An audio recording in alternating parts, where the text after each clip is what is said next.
Supreme Court rules against Trump administration in Alien Enemies Act case. The Supreme Court on Friday granted a request by Venezuelan nationals seeking to block their removal from the United States under the Alien Enemies Act. In a 7-2 decision, the court said the Trump administration had not given the detainees enough time or adequate resources to challenge their deportations. My understanding is that's absolutely the case. Who are these two? I mean, look, let me guess. It's Alito and Roberts, but like, why? What is their? I almost have to read the dissent on this. I might actually read the dissent on this because I have to know what is their backwards ass reasoning that they're using to defend this. Unitary executive theory with the idea that he's a king. Basically, that's the only one I could possibly think of. Under these circumstances, notice roughly 24 hours before removal, devoid of information about how to exercise due process rights to contest that removal, surely does not pass muster, the ruling said. The justices barred the removal of the men who the Trump administration alleges are members of the Venezuelan gang Tren de Aragua, pending a new decision from a lower federal appellate court. But the government may remove the named plaintiffs or punitive class members under other lawful authorities, they wrote. President Donald Trump raged against the ruling later Friday afternoon. The Supreme Court I have to read it in his voice. The Supreme Court won't allow us to get criminals out of our country, he wrote in a post on Truth Social. In a follow-up post, he complained that the court is not allowing me to do what I was elected to do. Sleepy Joe Biden allowed millions. Oh my God, I have to read this. Jesus. Sleepy Joe Biden allowed millions of criminal aliens to come into our country without any process. But in order to get them out of our country, we have to go through a long and extended process, Trump wrote. This is bad and dangerous day for America. The court, in its ruling, acknowledged that the Venezuelans' interests are particularly weighty. It noted that the government is currently arguing that it cannot provide for the return of Kilmar Abrego Garcia, an individual deported in error to a prison in El Salvador. The justices did not rule whether the Alien Enemies Act, which the Trump administration invoked in mid-April to deport the detainees, had been applied correctly. The justices did not rule on whether the Alien Enemies Act, which the Trump administration invoked in mid-April to deport the detainees, had been applied correctly. Okay, so is this another kick the can down the road a decision that the Supreme Court has become famous for at this point, where they don't actually make a real decision, they sort of just kick it down to a lower court? Oh, gosh. To be clear, we decide today only that the detainees are entitled to more notice than was given on April 18th, their ruling said. They noted they were granting only temporary relief while the case returns to the U.S. Court of Appeals for the Fifth Circuit to sort out the question of how much notice is due to those being targeted for removal. We recognize the significance of the government's national security interests as well as the necessity that such interests be pursued in a manner consistent with the Constitution, the majority wrote. In light of the foregoing, lower courts should address AEA cases expeditiously. Justices Samuel Alito and Clarence Thomas dissented from their opinion. Oh, yeah, well, huge shocker. It was those two geniuses, those two legal titans are the ones who are against this. Let's see what their reasoning is. I'd love to please have this article go into the dissent. The conservative justices questioned whether the detainees were in imminent danger of a removal and said it was misleading to suggest that a U.S. district court in Texas failed to act quickly enough. They literally were removed. Wait. Wasn't this from... When was this article written? May 16th. So this article was written 3 days ago. So this was from a few days ago. I would love to see more information on what they mean by it's misleading to suggest a U.S. District Court in Texas failed to act quickly enough. What would be quickly enough? Didn't they give them, like they said, 24 hours with zero information and then just kick them out of the country? The court characterizes the district court's behavior during the period in question as inaction. But in my judgment, that is unfair, wrote Alito in the dissent joined by Thomas. The court characterizes the district court's behavior during the period in question as inaction, but in my judgment, that is unfair, wrote Alito in the dissent joined by Thomas. Trump first invoked the AEA against Tren de Aragua in mid-March, claiming in an executive proclamation that the gang is perpetrating an invasion into the U.S. We've talked about this before, but the word invasion has a very specific meaning. English words mean things. We can't just like obfuscate the meaning of words and pretend they can mean whatever we want them to mean in a very convenient, cynical manner. Invasion implies somebody is specifically sending them, and you cannot argue that the government, the El Salvador government, or that the gang themselves is sending these people here. These people are choosing to come here, and to the extent that a gang is formed here, that's devoid from anybody sending them. It's not an invasion. That is not how. That is literally not the definition of the word invasion. Okay, they can pretend, they can obfuscate the word of the try and obfuscate the definition of the word invasion, but it makes no sense. The proclamation declared that any Venezuelan over 14 years of age who belonged to the gang and was not a naturalized or lawful resident was subject to removal and chargeable with actual hostility against the United States. Trump on Friday morning vented frustration towards the High Court, writing that it is being played by the radical left losers whose only hope is the intimidation of the court. Oh my God! It is so cynical for him to. It is the peak, absolute top of the Mount Everest cynical for him to say that this ruling against him is an intimidation of the court after everything he's been doing, arresting judges, um, disregarding previous Supreme Court rulings about whether he can deport the planes full of people to El Salvador or not, extorting law firms for free pro bono work. It is peak cynical for him to be saying that this is an intimidation of the court when it is exactly what it is a pure projection because he is the one that's been intimidating the court and the legal system for quite a while now, not the other way around. That post came the day after the justices heard oral arguments in a case related to Trump's controversial executive order ending birthright citizenship. Okay, so we're going to read one more article on this. Hopefully it'll give us a little bit more information, and then maybe I'll read the dissent for that one because I have to see how ridiculous their reasoning is and what could possibly be rooted in. Trump endorses idea that Supreme Court ruling blocking his deportations under Alien Enemies Act is illegal. President Donald Trump endorsed the idea that the United States Supreme Court had placed an illegal injunction on him by temporarily blocking his administration's ability to deport Venezuelans accused of being gang members without due process, while litigation on the matter plays out in lower courts. Truth Social on Saturday, Trump reposted two posts made by attorney Mike Davis, a close Trump ally, and the founder of the Article 3 project, calling the court's recent decision illegal and claiming it was heading down a perilous path by not allowing Trump to continue a constitutionally questionable action.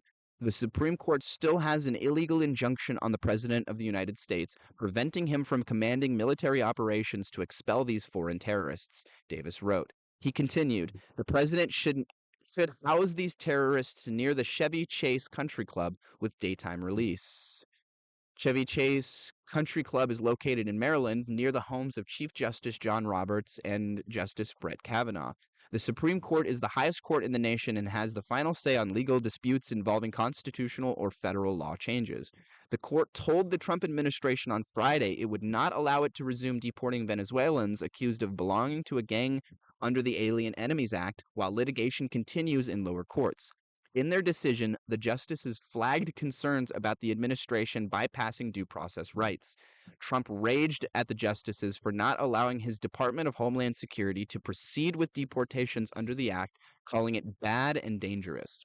His recent comments are a distinct reversal from comments he made last year, praising the court when they ruled in his favor. Saturday's endorsement of the idea that the Supreme Court, the ultimate decider of law, was carrying out an illegal act on him by not allowing him to do something that lower courts have consistently ruled against is part of a recent trend. It's more than part of a recent trend. It's literally like his whole ethos. He fantasizes about being a tin pot dictator.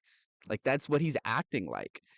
Trump and his administration have been accused of defying federal judges' rulings, most notably not facilitating the return of Kilmar Abrego Garcia, despite the Supreme Court directing the administration to do so. Okay, so they still haven't done it. So they're still actively disregarding the Supreme Court by refusing to um, return Kilmar Abrego Garcia, despite admitting that it's wrong for him to be there and that it was a mistake. But they don't care. The president has personally lashed out at judges who have ruled against him, asserting they are rogue or activists. Roberts and yeah, Alito and Thomas, just the most activist left-wing judges in the world. Yeah, I heard they're straight up Marxists. Guys. The president has personally lashed out at judges who have ruled against him, asserting they are rogue or activists. Roberts and Justice Ketanji Brown Jackson have both warned that attacking judges is harmful to the independence of the judiciary. His behavior has led to some concerns from critics that the president will ignore court orders, and continue doing whatever he wants with the help of his allies in the government, thus overextending his presidential power. Justice Amy Coney Barrett and Elena Kagan raised some questions over Trump refusing to follow court orders during oral arguments in the challenge to birthright citizenship this past week. In a separate Truth Social post, also reposted by Trump, Davis insinuated the court is being unfair to Trump by not allowing him to resume deportations under the Alien Enemies Act. The Supreme Court must come to the rescue of America, Trump wrote in The Supreme Court must come to the rescue of America, Trump wrote in response.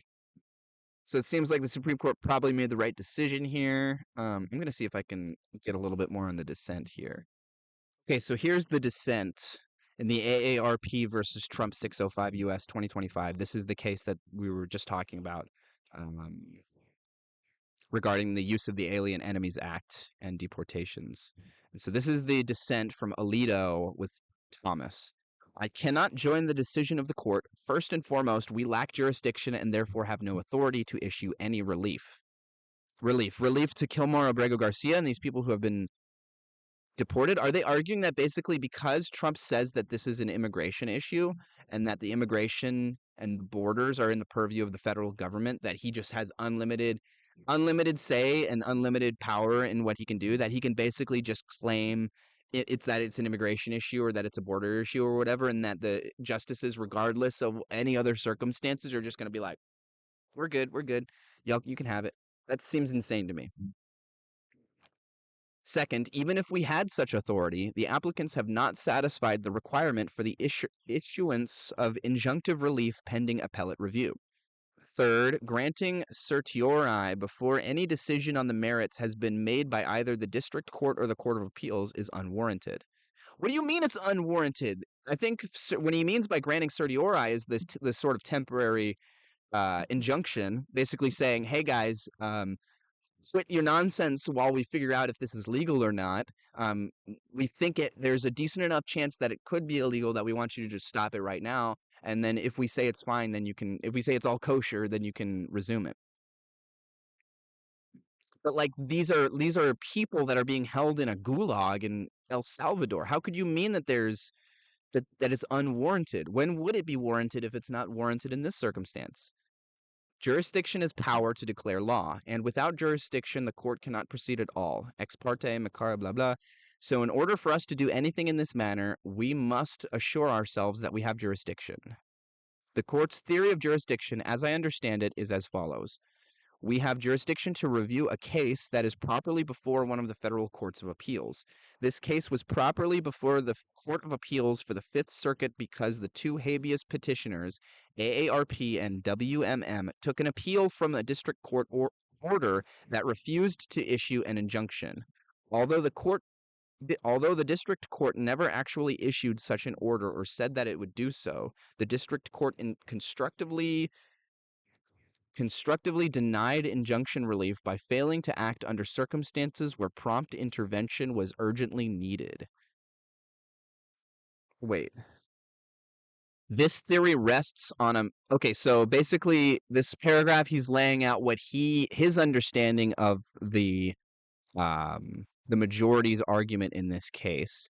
And he's basically saying that they argued that the court dropped the ball. The district court in question should have accepted the injunction and placed a temporary restraining order on the actions of the administration, and that it is the district court's fault that these people that this situation we have deemed to be too bad, that is the reason why this has all happened. This theory rests on a mischaracterization of what happened in the district court. I do not dispute that a district court's failure to act expeditiously may, in some circumstances, have the practical effect of refusing an injunction, and thus entitle a party to take an interlocutory appeal. Carson v. American Brands, Inc. Blah, blah, blah. But that principle does not apply here where A, the district court has no good reason to think that either A.A.R.P or WMM has an imminent danger of removal. The record at the time contained only sketchy evidence about any imminent threat to members of the class of alien detainees they sought to have certified. And the court took the entirely reasonable position that it would wait for the government to respond to the applicant's request for a temporary restraining order before acting. The court set a very short deadline for the filing of the government's response, and the court was working diligently on the difficult issues presented by the applicant's requests for relief for themselves and the members of the putative class. The court asserts that the district court failed to act for 14 hours and 28 minutes at 3, but that is misleading. Here is what actually happened on the evening of blah, blah, blah. Seems to me on the surface that basically Alito and Thomas, the dissent, are making procedural arguments here, that they aren't arguing against any fundamental piece of what this is arguing. They're mainly making the argument like, well, you said they'd give him 24 hours and they only gave him 18 hours and therefore we should just throw out the whole case, sort of thing. I don't know if the district court necessarily handled every single procedural step as perfectly as they could have, but I mean, there's absolutely no way he would use that standard to overturn a case that he likes, right? This is, Alito and Thomas are they have a track record of just very using legal arguments and reasoning only when it's convenient for them, but completely disregarding it when it is not convenient to whatever position or whatever case they want to see win.